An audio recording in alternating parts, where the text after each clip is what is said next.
Bonsoir à tous, ravi de vous retrouver sur Monaco Info pour une nouvelle édition. Au sommaire de votre JT ce soir.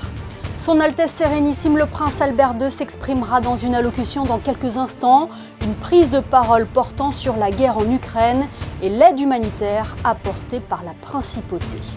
Et alors que l'invasion russe progresse d'heure en heure, quel rôle l'Église peut jouer dans ce conflit? Le pape François a multiplié les appels à la paix. L'archevêque de Monaco, Monseigneur David, sera notre invité.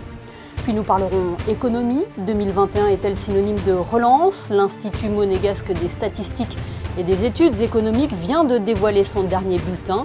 Que révèlent les chiffres? Analyse et explication dans ce JT. Monaco, terre de sport, cela ne date pas d'hier. À l'occasion du centenaire de la disparition du prince Albert Ier, une exposition dévoile l'essor remarquable que connaît le sport en Principauté lors de la Belle Époque.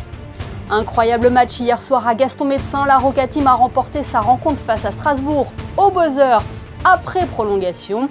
Et puis ce jeudi 17 mars, nous fêtons les Patrick, un saint patron bien connu en Irlande puisque c'est la fête la plus populaire dans ce pays. Reportage à suivre à la fin de cette édition. Mais avant de développer ces titres, le 28 février dernier, son Altesse Sérénissime le Prince Albert II exprimait son entière solidarité à la population ukrainienne victime des opérations militaires et des bombardements russes. Un soutien qu'il a tenu à réaffirmer aujourd'hui. Tout de suite, l'allocution du prince souverain.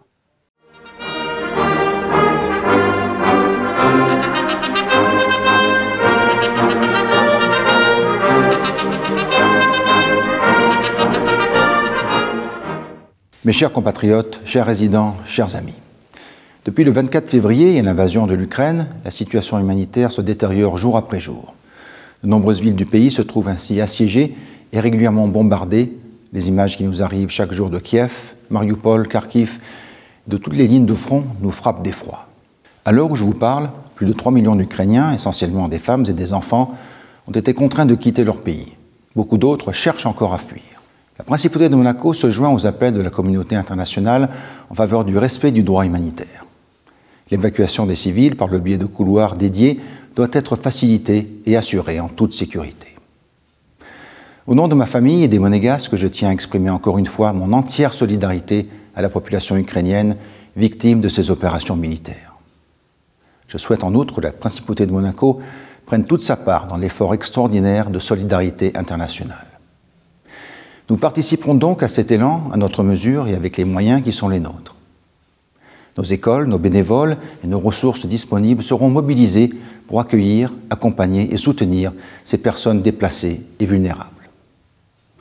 À cet effet, j'ai demandé à mon gouvernement de mettre en place une cellule de coordination dédiée à l'accueil et au soutien des réfugiés de cette guerre. La Croix-Rouge monégasque apportera également toute son expertise en matière de gestion de crise humanitaire.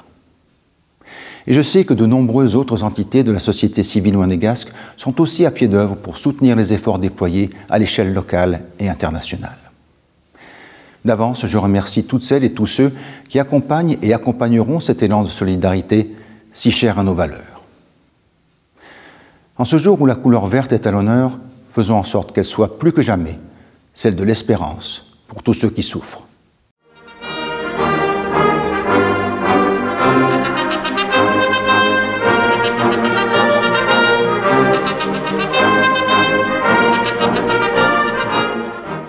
Voilà pour l'allocution de son Altesse Sérénissime le Prince Albert II qui vient donc de dévoiler la création d'une cellule de coordination dédiée à l'accueil et au soutien des réfugiés de la guerre en Ukraine. Nous y reviendrons plus en détail dans notre édition de demain. Solidarité affichée également par le diocèse de Monaco qui invite ce vendredi à 20 h en la cathédrale de Monaco à une prière pour la paix. Nous sommes justement avec l'archevêque de la Principauté, Dominique Marie David, pour en parler. Bonsoir Monseigneur. Bonsoir. Le pape François a intensifié les appels à la paix depuis le début de l'invasion russe de l'Ukraine. Il était visiblement très ému dimanche dernier sur la place Saint-Pierre en demandant au nom de Dieu d'arrêter ce massacre. C'est ce message que vous souhaitez également partager? Bien évidemment, nous sommes en communion avec le pape François et tant d'autres qui aujourd'hui appellent prioritairement à la cessation de cette guerre qui, comme toute guerre, n'est jamais une bonne nouvelle pour personne. Et cette guerre est dramatique, elle fait de nombreuses victimes, elle nous impacte bien évidemment depuis le début. Et le diocèse, à sa manière, a déjà dans les paroisses, dans les différentes réalités de Monaco, invité à la prière et aussi au soutien matériel de tous ceux qui sont affectés par ces événements. Et nous avons déjà, grâce à Caritas, aussi mis cet appel à la paix au service d'une charité et d'une générosité qui a été presque immédiate. Donc nous sommes bien évidemment en communion avec le Saint-Père et nous voulons relayer autant que nous le pouvons cet appel ferme à la paix et aux négociations qui pourraient y conduire. Vous aussi, ce conflit vous émeut et vous préoccupe? Bien évidemment, comme tout un chacun, nous sommes très affectés par ce qui se passe. J'ai personnellement des amis en Ukraine que j'ai visités il y a quelques années, mais aussi en Russie et aussi ici. Et nous voyons bien que tous, nous sommes affectés, quelles que soient nos histoires, quelles que soient nos traditions, quelles que soient nos origines, quelles que soient nos cultures. On ne peut pas se résoudre à s'installer dans ce conflit qui a déjà fait tant de victimes. Vous êtes en contact avec ces amis dont vous venez de nous citer? Vous avez un retour? Oui, alors, comment ça se passe sur place pour eux? Certains, oui, où qu'ils soient d'ailleurs. D'autres non, parce que les contacts sont un peu plus compliqués. Mais j'ai parfois des nouvelles indirectes qui m'inquiètent, bien évidemment, et pour lesquelles je prie chaque jour. Est-ce que l'Église peut jouer un rôle dans ce conflit, Monseigneur?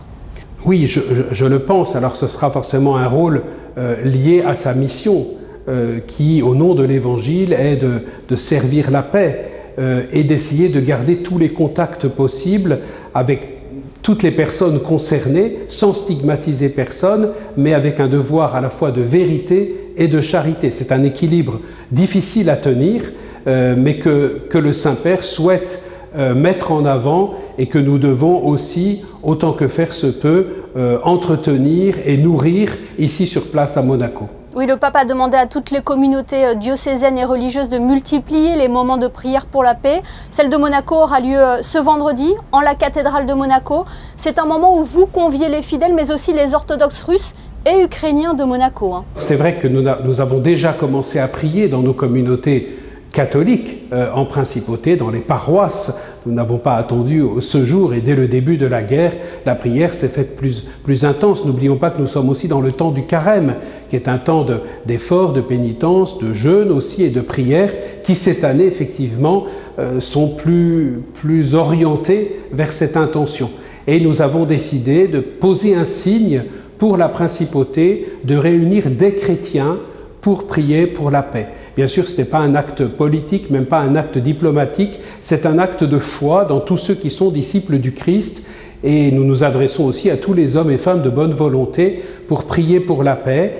Et cette prière, effectivement, elle est à notre initiative, le diocèse de Monaco, mais ont accepté de s'y joindre des orthodoxes ukrainiens, russes et aussi des chrétiens d'autres confessions qui viendront aussi prendre part à ce temps ouvert à tous. La mobilisation continue, Monseigneur, notamment l'appel aux dons envers le peuple ukrainien. Vous en parliez tout à l'heure avec Caritas Monaco. Oui, bien sûr, il se poursuit et chaque jour nous sommes disposés à recueillir et à convoyer, orienter d'une manière ou d'une autre les dons en nature ou les dons qui permettront de répondre aux besoins les plus criants, les plus actuels pour ceux qui sont aujourd'hui affectés par cette guerre. Eh bien, merci beaucoup, Monseigneur, d'avoir été avec nous ce soir sur Monaco Info. On le rappelle, la prière pour la paix, demain, vendredi, à la cathédrale de Monaco. À 20h, voilà, à 20h. Merci beaucoup. Et nous avons relayé sur notre antenne les différents élans de solidarité pour venir en aide au peuple ukrainien. Et bien sachez que les aéronautes de Monaco s'associent également au mouvement en soutenant l'action de l'association Soleil Royal 06. Ils achemineront à la fin du mois les dons collectés à la frontière slovaque aux familles en détresse. Parlons économie à présent, alors que la pandémie a durement impacté l'économie de la principauté en 2020. Qu'en est-il de l'année 2021?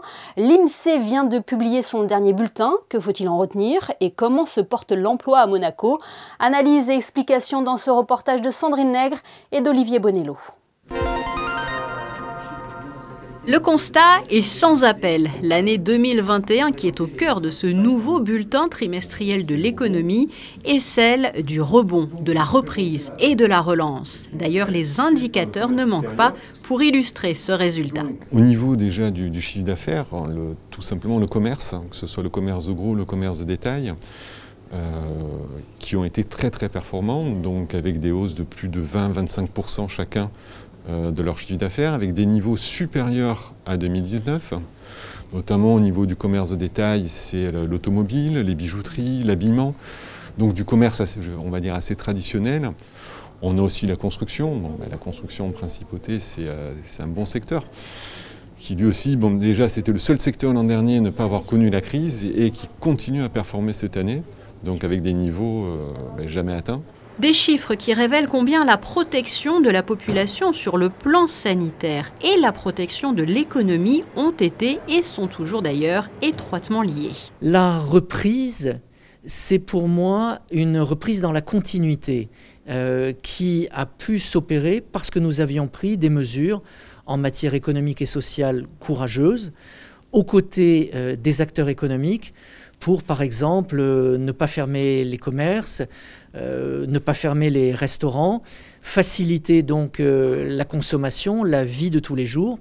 Et je pense que c'est aussi cela qui a été très apprécié de la population monégasque, des résidents et aussi des salariés qui ont pu continuer, pour certains en télétravail, à exercer une activité professionnelle. Le système de protection de l'emploi, le CTTR, a très bien fonctionné. C'était un bouclier protecteur de l'emploi qui protégeait les entreprises, qui protégeait les salariés. Et donc ça a fonctionné.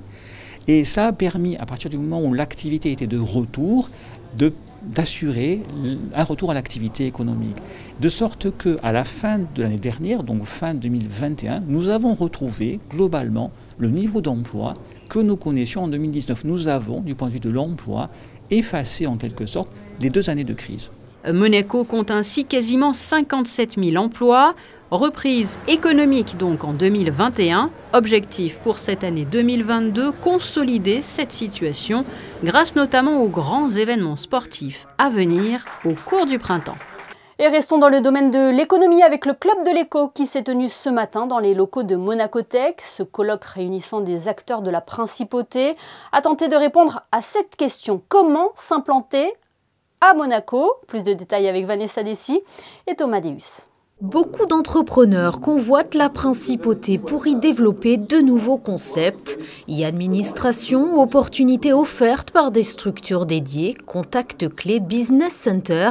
La principauté possède de nombreux atouts quand il s'agit de créer son entreprise. Tout ce qui concerne la lutte contre le blanchiment, financement et terrorisme est aussi pour nous un facteur d'attractivité, puisque c'est sécurisant pour les investisseurs et pour les entrepreneurs. Mais on peut dire qu'aujourd'hui Monaco est une place sécure, stable, politiquement, et au regard de ce qui se passe autour de nous en ce moment, on peut dire que c'est en train de renforcer aussi cet atout. On a une particularité plutôt que spécificité, c'est notre délivrance d'autorisation pour exercer en principauté. Et ça, je pense que c'est aussi un gage de sécurité, une garantie aussi de sérieux pour un investisseur qui vient en principauté, parce qu'il sait très bien qu'il y a des filtres et des tickets d'entrée entre guillemets pour s'installer et installer son entreprise. Grâce à cet accompagnement, Monaco Wellness System n'a pas hésité à se lancer en principauté afin de créer une approche sportive personnalisée. On va accompagner les particuliers et puis les entreprises dans tous les projets de sport, de santé et puis de bien-être. C'était difficile au début d'avoir les bons interlocuteurs, mais une fois les bonnes rencontres, on a été assez bien aiguillés. Alors moi j'ai eu l'occasion d'être invité au Monaco Business, qui est un salon qui se tenait à l'auditorium Régnier 3. Après on a la taille de la principauté qui permet également d'avoir un échange et des contacts plus simples. Et je trouve que c'est des avantages de la principauté. Le Welcome Office, l'expansion économique, Monaco Boost, Monacotech ou encore le Monaco Economic Board, de nombreuses entités jouent un rôle d'interface et d'interlocuteur précieux dans la création d'entreprises. 2022 marque le centenaire de la disparition du prince Albert Ier. Depuis le début de l'année, plusieurs manifestations ont été organisées pour rendre hommage au prince explorateur. Des rendez-vous autour de sujets auxquels il portait un grand intérêt. Dernière en date, une exposition proposée par la médiathèque de Monaco portant sur le sport durant la Belle Époque. Visite guidée avec Alexandra Pani et Alexandra Marangoni. Depuis plus d'un siècle, la principauté de Monaco est le théâtre des plus grands événements sportifs. Monaco, terre de sport, déjà sous le règne du prince Albert Ier. Des régates au tir au pigeon en passant par le tennis jusqu'aux pionniers des sports mécaniques. Des années fructueuses pour l'innovation sportive en principauté. La Société des régates est effectivement créée en 1888, soit un an avant l'avènement du prince Albert Ier. Et cette société inaugure l'essor des sports et le développement qui va être, je dirais, très intense au cours de la Belle Époque. Et suite à la Société des régates, un certain nombre de sports vont se développer, sports mondains en particulier. Et tous ces sports témoignent d'une certaine sociabilité des sportsmen et des sportswomen. Une exposition entièrement pensée par la médiathèque de Monaco. Affiches, coupures de presse, dessins, lithographies. 70% des œuvres présentes sont issues de son fonds patrimonial. Alors, il y a énormément de choses à dire sur les sports mondains, comme on les appelait à l'époque, puisque les sports ont été mis à l'honneur avec l'arrivée des hivernants en principauté. Et donc, il a fallu, ces étrangers, notamment les Anglais, ont apporté avec eux leurs pratiques sportives. Et il a fallu leur proposer des infrastructures pour pouvoir pratiquer leur discipline. De nombreuses compétitions internationales, de très importants événements sportifs. Et bien évidemment, grâce à la presse, Monaco va rayonner à l'international. Un véritable modèle économique est réfléchi autour du sport avec Camille Blanc et la création de l'International Sporting Club en 1903. De grands événements et défis sportifs voient ainsi le jour et deviennent des incontournables de l'agenda mondain.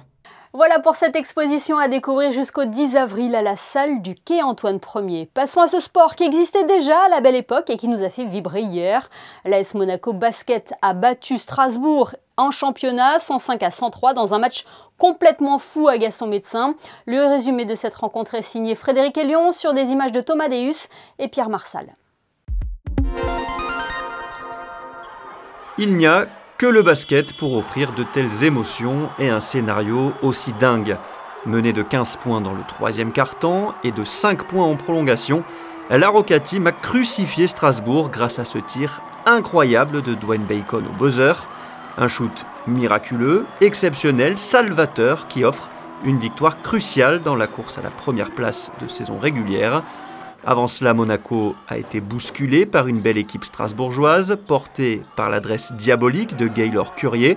13 points en 7 minutes 30, avec notamment ce gros shoot à 3 points, avec la faute, plus 7 Strasbourg. Monaco réagit avec Alpha Diallo, 18 points, 6 rebonds, 4 passes, et Dwayne Bacon, inarrêtable en 1 contre 1. Juste avant la mi-temps, le très prometteur Ilan Pietrus, 16 ans, marque son premier panier en pro, 48-41 pour les Alsaciens à la mi-temps. Les joueurs de Lassi Tuovi enfoncent le clou en début de troisième quart-temps, un 11-3 en 3 minutes, grâce notamment à la grosse activité du Dano, 19 points, 9 rebonds. L'écart monte à plus 15, moment choisi par Mike James pour sortir de sa boîte. Une première passe magnifique pour Boutsielé, une deuxième pour Ouattara qui fait mouche de loin, puis un gros tir à 3 points. Monaco met plus d'intensité, 71 partout. Les deux équipes ne vont plus se lâcher et la fin de match va être une succession de tirs clutch des deux côtés. Mike James égalise à 89 partout à 7 secondes du buzzer, prolongation. Un extra time où Lansdowne va inscrire 10 points côté strasbourgeois avec ce gros step back à 1 seconde 7 du buzzer final. Mais la suite, vous la connaissez, un buzzer beater de folie de Dwayne Bacon, 24,8 rebonds pour l'Américain, et victoire 105-103 de la Roca Team. God and a lot of practice and I don't know, but it was definitely a lot of God. It was intense. Got to give props to those guys because they came to play. We came out sluggish and was kind of sluggish throughout the whole game. I'm just happy that we was able to fight back and come back and get a win. Prochain match pour Monaco, toujours en Betclic Elite, dimanche après-midi à l'Accor Arena à Paris. Oui, Monaco qui retrouvera dimanche un ancien de la maison rouge et blanche, Amarassi. On rejoint Frédéric Elion pour le reste de l'actualité monégasque. Bonsoir Frédéric. On débute par une journée particulière demain. Bonsoir Émilie, effectivement, vendredi 18 mars, journée mondiale du recyclage. La Société monégasque d'assainissement propose une animation pour sensibiliser les usagers au tri et à la réduction des déchets. Objectif, échanger et encourager le réflexe des 3 R, réduire, réutiliser, recycler. L'animation du pôle prévention et recyclage des déchets sera proposée demain entre 10h30 et 14h, place d'Armes. On passe à ce spectacle donné hier dans le cadre des Sérénissimes de l'humour. La 16e édition de ce grand rendez-vous du rire et de la bonne humeur se déroule du 15 au 19 mars au Grimaldi Forum. Hier soir, Caroline Vigneault était sur scène. Nous avons rencontré l'ancienne avocate devenue humoriste après ses répétitions pour évoquer son spectacle. C'est un spectacle d'humour, j'ai toujours la première chose. Moi, j'ai choisi le métier d'humoriste, donc je suis là pour faire rire les gens.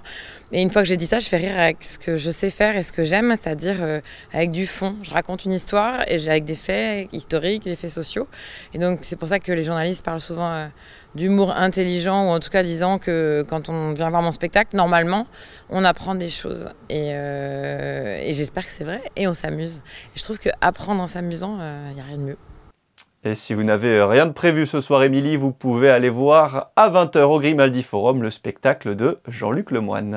Culture toujours avec la programmation du Printemps des Arts. Une aventure artistique et culturelle à découvrir en Principauté chaque fin de semaine du jeudi au dimanche jusqu'au 3 avril.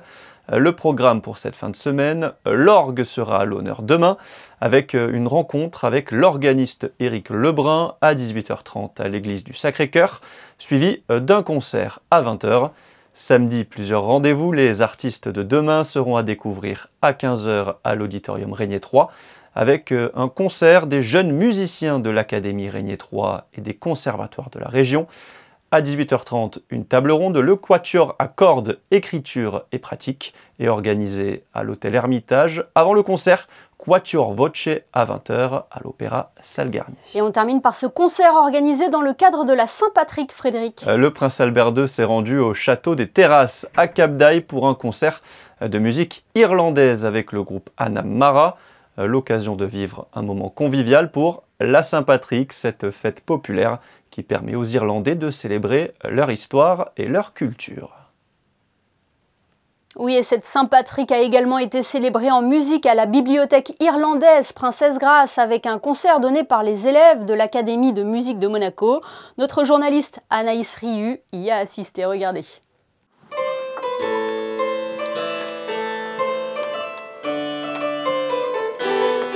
C'est une tradition, comme chaque année à l'occasion de la fête de la Saint-Patrick, les élèves de l'Académie de musique de la Fondation Prince Régnier III de Monaco ont donné un concert à la bibliothèque irlandaise Princesse Grace. 3 clavecinistes, une harpiste et une chanteuse y ont interprété des œuvres de compositeurs irlandais ainsi que des airs traditionnels spécialement travaillés pour l'occasion. La harpe est l'instrument emblématique de cette Irlande.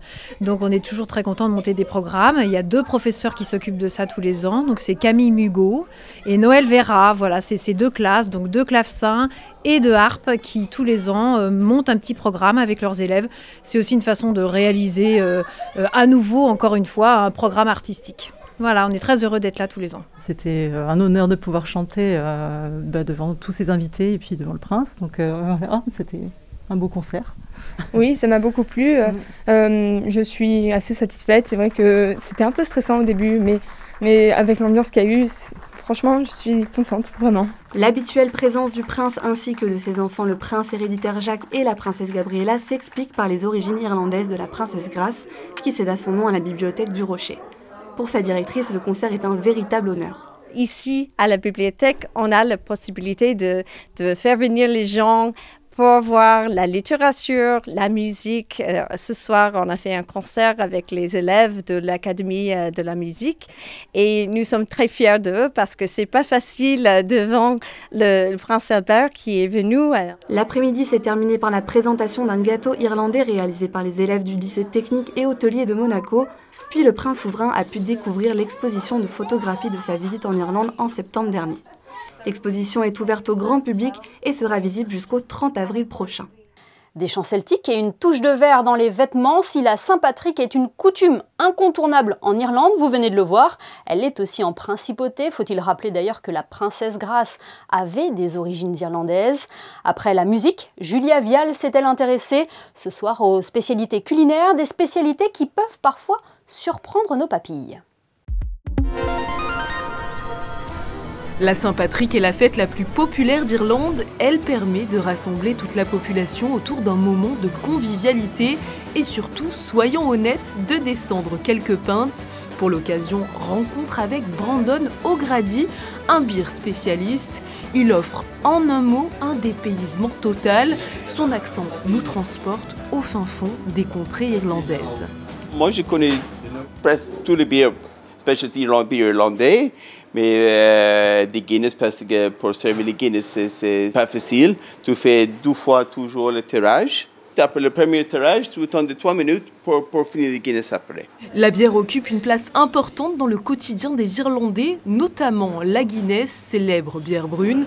La marque est donc devenue, au fil des ans, un symbole de l'Irlande, au même titre que le trèfle. En Irlande, apparemment, c'est 30% de la bière. À la poisson en Irlande, c'est le Guinness. Tout le monde, le français, les clients internationaux, tout le monde boit beaucoup de Guinness pour le Saint-Patrick.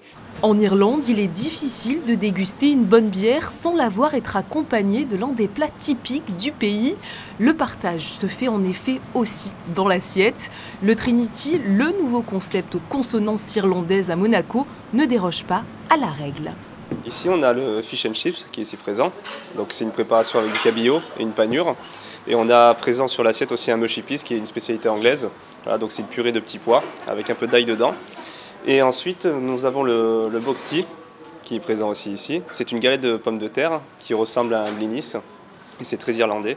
Et cette édition 2022 de la Saint-Patrick promet d'être encore plus festive après ces 2 dernières années marquées par l'épidémie de Covid-19. L'heure est enfin à la convivialité. Convivialité autour de spécialités irlandaises, mais n'oubliez pas, la Guinness est à consommer avec modération. Le Monte Carlo Summer Festival a dévoilé aujourd'hui sa programmation. Il aura lieu du 13 juillet au 11 août prochain. Les artistes anglo-saxons seront à l'honneur cette année, d'Alicia Keys au Black Eyed Peas en passant par Rita Ora. La programmation est riche. Gilles Marsan, directeur artistique du festival, nous en dit plus. La programmation du Monte Carlo Summer Festival commence à l'Opéra Garnier le 13 juillet avec Pink Martini. Le 15 juillet, Imani dans son spectacle Voodoo Cello, qui est un spectacle qui est quand même très particulier. Ensuite, le concert d'été de la Croix-Rouge monégasque pour sa 2e édition sur la place du Casino avec Alicia Keys, précédé d'un cocktail sur les terrasses du Casino pour 600 personnes. Et ensuite, les dîners spectacles au Sporting. Dîner spectacle au Sporting, soirée Fightets le 23 juillet avec Queen Machine Symphonique. Ensuite, Black Eyed Peas le 26. Le 28, James Blunt. Le 31, Rita Ora. Le 3 août, Simple Minds. Le 7 août, Gianna Nini. Et j'arrive au bout, la Nuit de l'Orient. La Nuit de l'Orient magnifique, dont vous connaîtrez le nom de l'artiste dans quelques semaines, mais cette année, ça va être grandiose. Les artistes anglo-saxons reviennent et le Summer Festival s'appelle maintenant Monte Carlo Summer Festival parce qu'il investit 3 lieux mythiques de la Principauté, l'Opéra Garnier, la place du Casino et le Sporting. Avant de refermer ce journal, jetons un coup d'œil sur les prévisions météo. Quelle est la tendance pour la journée de demain, Frédéric? Pas d'amélioration de prévu, Émilie, avec encore un temps bien couvert, de la grisaille, mais pas de pluie.